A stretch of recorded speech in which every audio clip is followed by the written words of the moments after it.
যখন তিনি ঘুমালেন সেই রাত চতুর্দিকে তোমরা দৌড়ে আরম্ভ করে যখন কোনো দিকে কোনো কিছু পাই না, বের হওয়ার মতো কোনো রাস্তা পাই না, এবার আবু বকর পায়ের কুড়ালের ভিতর বিষাক্ত সাপ এরকম দংশন করে দিল।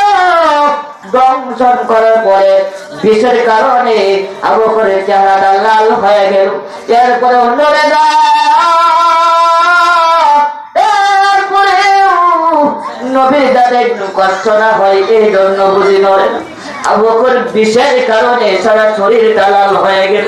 চোখ দিয়ে পড়ে ধরে মুসলমান কি ভালোবাসা! নবীর চেহারা মুবারকের চোখের পানিটা গড়াইয়া ঝরে পড়ল। যখন পানিটা ধরল রে, আবার নবীর ঘুম ভেঙে গেল। নবী যখন ঘুম থেকে উঠলো, উঠে দেখে আবার আবু বকর চোখের পানি দেখে বলে, কি আবু বকর তুমি কাঁদতে করো, কেন কাঁদতেছ, কি হয়েছে তোমার? নবীজি এই যে দেখেন না, আমাকে আক্রমণ করে ফেলেছে, বিষাক্ত সাপ আমাকে আক্রমণ করে ফেলেছে, সেই জন্য আমি কাঁদি। নবীজির লালা মুবারক, তুতু মুবারক, নবী সাল্লাল্লাহু আলাইহি ওয়াসাল্লাম লালা মুবারক যখন আবু বকরের ওইরকম পায়ের মধ্যে যখন লাগাই দিল, আবু বকর বলে, আমার যে বিষের কারণে ওই দেহের ভিতরে যন্ত্রণা সৃষ্টি হয়েছিল, নবীর মুখে লালা দেহ লাগার কারণে সাথে সাথে 20 গুলি পানি হয়ে গেল।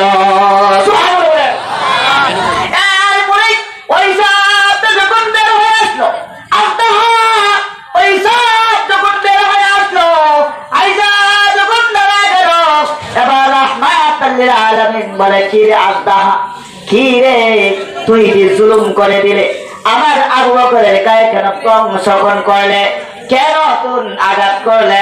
বলতেছেন, ইয়া রাসূলুল্লাহ, ইয়া হাবিবাল্লাহ, ওয়া নবীজি, আমি আপনার প্রেমে পাগল। ওই গুহার ভিতরে একদিন আর 2 দিন নয়, 100 বছর পর্যন্ত আমি ওই গুহার ভিতরে আশ্রয় গ্রহণ করেছি। আমি ওই কিতাবের ভিতরে আমি শুনেছি আপনি হিজরত করার সময় ওই ঘরেতে অবস্থান করবেন। আপনার আর ভালোবাসা আপনাকে দেখার জন্য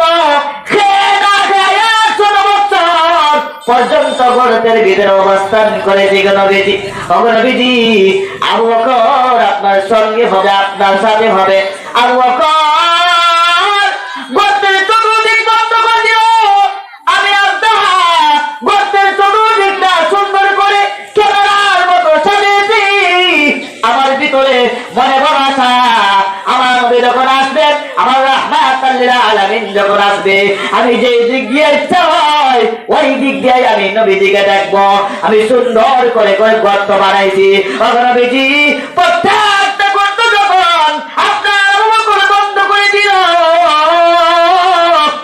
নবীজি আপনি যখন বন্ধ, অটোমেটিকলি যখন বন্ধ করে দিল, আমার ভিতরে আজকের জ্বালা শুরু হয়ে গেল। আপনাকে দেখার জন্য মনের ভিতরে যন্ত্রণা শুরু হয়ে গেল, কেমনে যেন আপনাকে দেখতে পারে।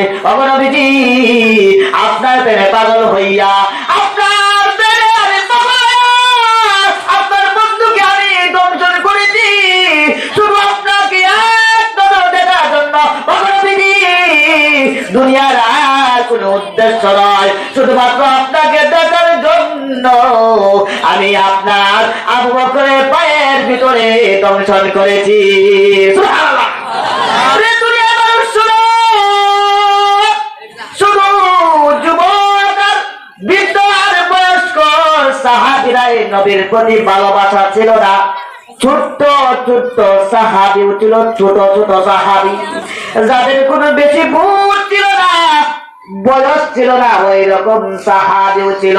রে দুনিয়াবাসী শুনে নাও, দুনিয়ার জমিনের ভিতরে আমরা বসবাস করতেছি, অন্যায় করতেছি, অপরাধ করতেছি।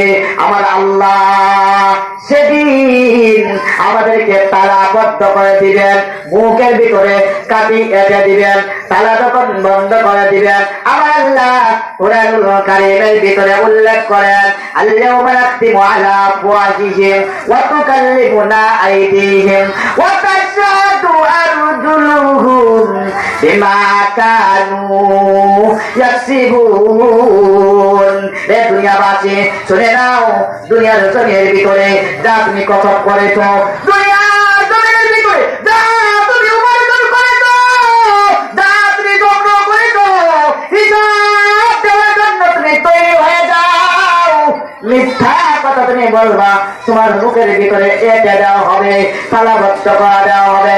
হাত তুলে তোমার বিরুদ্ধে সাক্ষী দিবে, চোখগুলি তোমার বিরুদ্ধে সাক্ষী দিবে, পাগুলি তোমার বিরুদ্ধে সাক্ষী দিবে। রে দুনিয়ার মানুষ শুনো, নবী সাল্লাল্লাহু আলাইহি ওয়াসাল্লামের সাহাবী, দুইজন সাহাবী উহুদ যুদ্ধের জন্য তিনি তৈরি হয়ে গেলেন। এক নাম সাদ ইবনে আবু ওয়াক্কাস রাদিয়াল্লাহু তাআলা আনহু,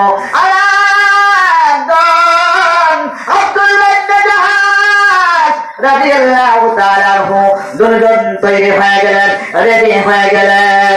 দুনিয়ার মানুষ শুনো রে, যাদের ব্যাপারে আমার আল্লাহ কুরআনুল কারীমের ভিতরে আমার আল্লাহ যাদের ব্যাপারে রাজি খুশি মতো আমার আল্লাহ সার্টিফিকেট প্রদান করেছে। সুবহানাল্লাহ। সাহাবীদের ব্যাপারে আমার আল্লাহ বলেন, রাদিয়াল্লাহু আনহুম ওয়া রাদুআন। যাদের ব্যাপারে আমার আল্লাহ রাজি, আমার আল্লাহ তাদের ব্যাপারে সন্তুষ্টি। ওই সাহাবীরা তাদের ভিতরে কেমন ভয়, আল্লাহর প্রতি তাদের ভিতরে কেমন ভয়। দুনিয়ার মানুষ শুনো, দুজন সাহাবী তৈরি হয়ে গেলেন, সাদ ইবনে আবু ওয়াক্কাস রাদিয়াল্লাহু তাআলা আনহু, আব্দুল্লাহ ইবনে জাহাশ রাদিয়াল্লাহু তাআলা আনহু, দুজন তৈরি হয়ে গেলেন। এবার বলতেছে, শুনো রে, যুদ্ধে যখন যাইব, যুদ্ধে যাওয়ার আগ মুহূর্তে, ওই যুদ্ধে যাওয়ার আগ মুহূর্তে যদি দোয়া করে আমার আল্লাহ দোয়া বুঝে কবুল করে দেন। বলতেছেন, ইসলামের জন্য জীবন দিতে রাজি, এর আগে আপনি দোয়া করে নাই, দোয়া করি। তবে দুজন সিদ্ধান্ত গ্রহণ করলো, একজন আর একজনের দোয়া কিন্তু শোনাইব না, মনে মনে আমরা দোয়া করব, তবে শুধু আমিন বলবেন, মনে মনে শুধু দোয়া করব। সাদ ইবনে আবু ওয়াক্কাস, আব্দুল্লাহ ইবনে জাহাশ রাদিয়াল্লাহু আনহু, দুজন তৈরি হয়ে গেলেন, দুজনেই দোয়া করলেন। একজন আর একজনের দোয়াটা শোনায় না, বলতেছে শর্ত শোনাইতে পারবো না, তবে একজন আর একজনের প্রতি আমিন বলবেন, যাতে দোয়াটা আমার আল্লাহর কাছে তাড়াতাড়ি মঞ্জুর হয়ে যায়। সুবহানাল্লাহ।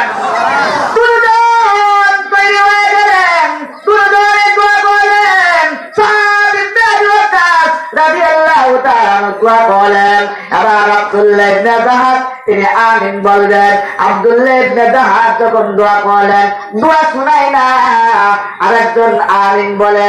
এবার যুদ্ধের কাছাকাছি যখন গেলেন, যুদ্ধের ময়দানে যখন যাবেন, এবার বলতেছে, ও সাদ ইবনে আবু ওয়াক্কাস, আমরা তো এখন যুদ্ধে এখন তৈরি হয়ে গেছি, এখন আমরা যুদ্ধের ময়দানে শুরু করে দেব যুদ্ধ। না জানি দুজনের আর যেন নাও দেখা হতে পারে, একজন আর একজনের সঙ্গে আমরা নাও দেখা হতে পারে দুনিয়ার জমিনের ভিতরে। তবে কে কি দোয়া করেছো একটু যদি শুনতে পারি, তুমি কি দোয়া করেছো?